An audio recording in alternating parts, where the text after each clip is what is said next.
आलू 10 रुपया, बैगन 20 रुपया, पंडित जी के पैकेट में मोबाइल नोकिया, रिंगटोन बाजेला हिलेला मोछिया, रिंगटोन बाजेला हिलेला मोछिया। आलू 10 रुपया, बैगन 20 रुपया, पंडित जी के पैकेट में मोबाइल नोकिया, रिंगटोन बाजेला हिलेला मोछिया,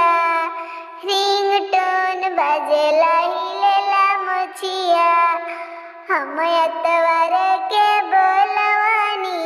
ए पंडित जी, हम सोमवार के बोलवानी ए पंडित जी, रौरा काहे ना आईनी ए पंडित जी, राउर दीदी कुछ कईनी ए पंडित जी,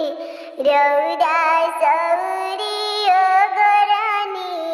ए पंडित जी, रौरा सौरी